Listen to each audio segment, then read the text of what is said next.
Eh bien, bonsoir à tous les amis, supporters, supportrices parisiens, parisiennes, supporters, supportrices d'autres clubs, amoureux, amoureuses du football, bienvenue à vous. Les amis, écoutez, j'espère que vous allez bien. Je fais une petite vidéo aujourd'hui pour reparler encore du cas Kylian Mbappé. Mbappé, et vous savez qu'il y a des gens, ils viennent me casser la tête parce que je dis Mbappé. Tu sais, comme si dormait pas de la nuit et tout, alors que là, Mbappé, c'est ironique sur le fait qu'il parte. Voilà. Et bon, bref, c'est pas grave. Donc, je voulais en parler parce que depuis le très bon match de Kylian mardi soir contre la Real Sociedad, je vois des trucs sur les réseaux. Faut s'excuser auprès de Kylian Mbappé. Oui, bah bien évidemment, je vais me tatouer aussi Kylian Mbappé sur le derrière. Tiens, faut s'excuser.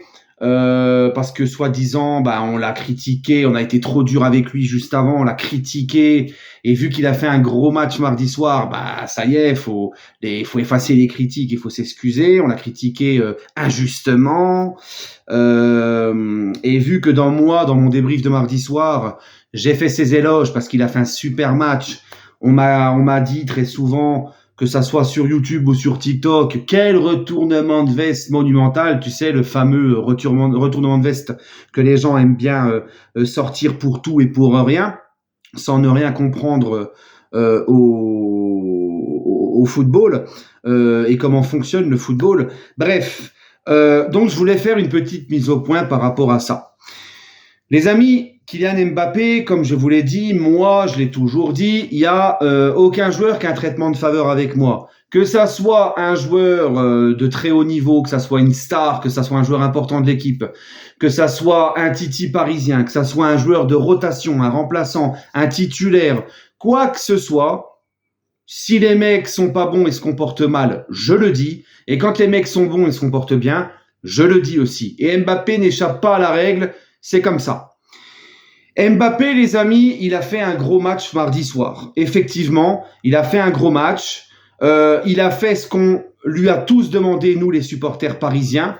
Et on m'enlèvera pas, petite parenthèse, on m'enlèvera pas de la tête que ce qu'a fait Luis Enrique d'avoir sorti Mbappé à la mi-temps à Monaco, à Louis II, son ancien stade, dans le stade de son club formateur, un mec comme Mbappé qui est tout ce on peut lui reprocher tout ce qu'on veut, mais c'est un grand champion, c'est un compétiteur, c'est un mec qui veut tout gagner, tout remporter, tout casser. C'est un mec qui a un grand ego, un énorme ego. On n'enlèvera pas de la tête que le fait qu'Enrique l'ait sorti à la mi-temps à Louis II comme ça a joué dans sa performance. Ça a piqué son orgueil. Parce qu'il y a des gens qui disent que c'est pas vrai. Que Mbappé, il suffit juste qu'il y ait la Ligue des Champions qui arrive pour qu'il soit motivé. Bien évidemment. Mais bien sûr aussi que ça, ce qu'a fait Luis Enrique à Monaco, ça a piqué Kylian Mbappé. D'ailleurs, Mbappé, en Ligue des Champions, je ne l'ai jamais vu faire autant d'efforts et courir comme il l'a fait mardi soir face à la Real Sociedad. Repli défensif, gros pressing. Il avait la dalle. Il avait vraiment clairement la dalle. Et moi, perso, très rarement, même en Ligue des Champions, je l'ai vu comme ça. Tu vois. Donc, je pense que oui, Luis Enrique, plutôt, comme je vous l'ai dit, au lieu de le critiquer, de le mettre plein la tête parce qu'il a osé sortir à la mi-temps Mbappé à Louis II face à Monaco, il a piqué Mbappé dans son orgueil. Et s'il a piqué Mbappé dans son orgueil, ce n'est pas pour rien. C'est parce que Mbappé, depuis un certain temps, que ça soit contre Rennes quand il sort à la 65e, que ça soit contre Monaco le week-end dernier, Mbappé était exécrable dans ses performances, son comportement, son attitude, son état d'esprit. Donc Enrique l'a sorti et ça l'a boosté pour le match de mardi et il a fait son gros match mardi. Voilà. Donc à ce moment-là, quand Enrique sort Mbappé, à ce moment-là, Mbappé est critiquable, son attitude est critiquable, ses performances sont critiquables. Le gros match qu'a fait Mbappé mardi face à la Real Sociedad, ça n'efface pas les matchs d'avant où il a été mauvais et qu'il a eu une sale attitude, un sale comportement. On va pas revenir dessus. D'accord ? Voilà. Donc il faut pas tout mélanger. Parce que tu vois, moi, ces genres de groupies de joueurs où il faut encenser les mecs quand ils sont extraordinaires et qui font des gros matchs, mais quand ils se comportent mal et font des mauvais matchs, ils viennent te dire que t'as pas le droit de le critiquer parce que le prochain match, quand il va être bon, il va te faire fermer ta bouche et tu l'as critiqué injustement, ou parce que dans le passé il a fait ceci, cela. Moi, je ne veux même pas en entendre parler de ça. Moi, je vise à l'instant T. Je parle à l'instant T. Ouais, moi, je fais des analyses. On fait tous des analyses. Enfin, moi, je fais des analyses sur le foot. J'analyse les matchs, j'analyse à l'instant T ce qui se passe. Le mec, il est mauvais, je le dis. Le mec, il a un comportement pourri, je le dis. Je vais le dézinguer. Et quand il fera les choses bien, je le dirai. Mais ça n'empêchera pas qu'au moment où il était mauvais, j'avais raison de le critiquer. Tout simplement. Et ça, c'est pas un retournement de veste. Ça ne change rien à tout ce que j'ai dit ces derniers temps sur Kylian Mbappé, et ça change rien non plus au fait que je vous ai dit que, aussi bien pour lui que pour nous, le club qui a besoin d'avancer, et on est fatigué, toutes les histoires autour de lui, toutes les rumeurs de départ, les déclarations, les machins, le club qui se vautre devant lui, machin. Je le maintiens toujours, malgré son match de mardi, c'est mieux pour tout le monde qu'il parte enfin au Real, même si il part au Real Madrid gratuit, et ça, j'en ai déjà parlé aussi, on va pas revenir dessus. Maintenant, les amis, Mbappé, mardi soir, face à la Real Sociedad, il a fait exactement ce qu'on attendait, nous les supporters du PSG, et ce pourquoi le club le paye grassement tout au long de l'année.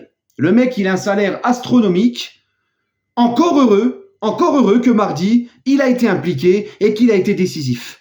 Il manquerait plus que ça, franchement, sans déconner. Limite, j'ai l'impression qu'il faut le réinviter à l'Elysée. Limite, j'ai l'impression qu'il faut lui faire une légion d'honneur parce que le mec s'est bougé contre la Real Sociedad et a été décisif. Non, c'est normal.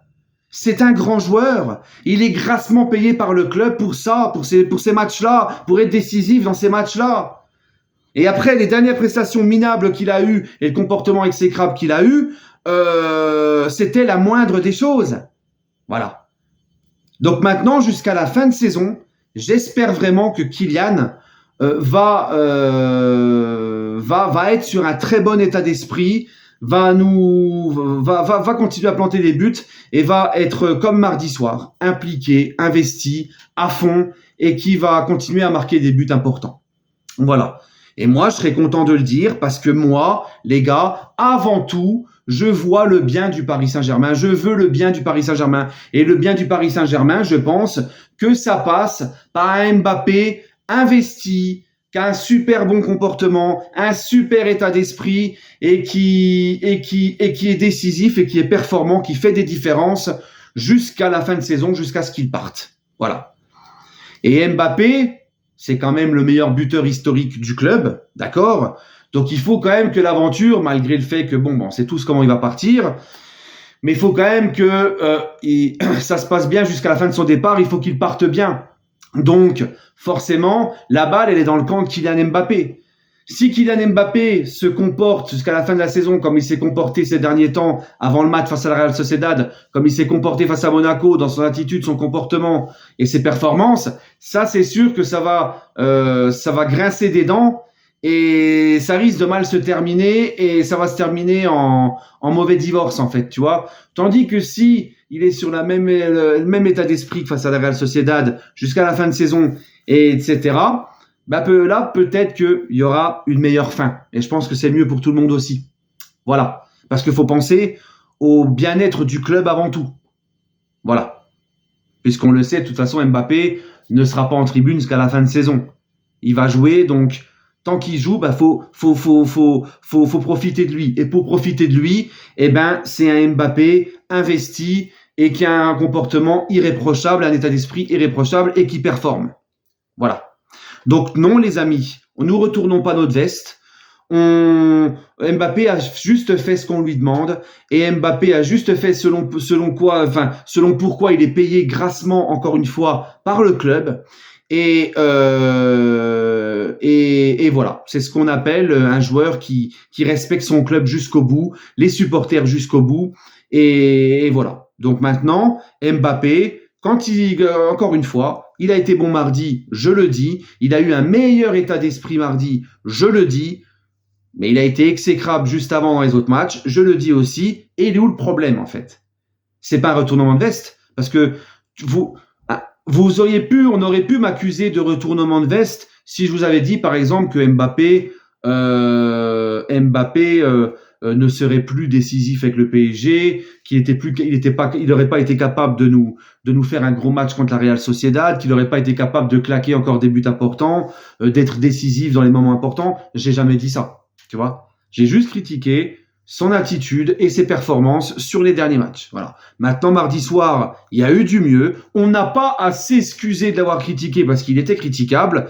Mardi soir, il y a eu du mieux. Eh ben, on le dit et c'est tout. Voilà. Moi, je vous l'ai toujours dit, la balle est dans le camp d'Mbappé. C'est pas nous, c'est lui. La balle, elle est dans son camp à lui. Tout dépend de son comportement, de son état d'esprit, de ses performances. C'est comme Luis Enrique. Si vous ne voulez pas que Luis Enrique le sorte, Luis Enrique n'a aucune raison de sortir un mec comme Mbappé qui peut te claquer un but à tout moment et de faire gagner un match à tout moment. Il a aucune raison de le faire sortir si ce n'est que le mec ne fait pas ce qu'il faut sur le terrain. Comme à Monaco. Voilà. Où il traîne toute sa peine, où il n'est pas investi, où tu as l'impression que ça fait chier d'être là. Voilà. Donc la balle est dans le camp d'Mbappé. Si on veut voir un Mbappé performant, un Mbappé avec un super état d'esprit, un Mbappé qui ne sort pas à la mi-temps, etc. Eh ben c'est pas Luis Enrique qu'il faut demander, c'est à Mbappé lui-même. Voilà, c'est tout. Bref, c'est quand même pas. Enfin, je sais pas ce qui est compliqué à comprendre en fait. Moi, j'arrive pas à comprendre moi votre raisonnement. Voilà. Allez, prenez soin de vous les amis et toujours et encore, allez Paris et n'hésitez pas à me donner votre avis en commentaire.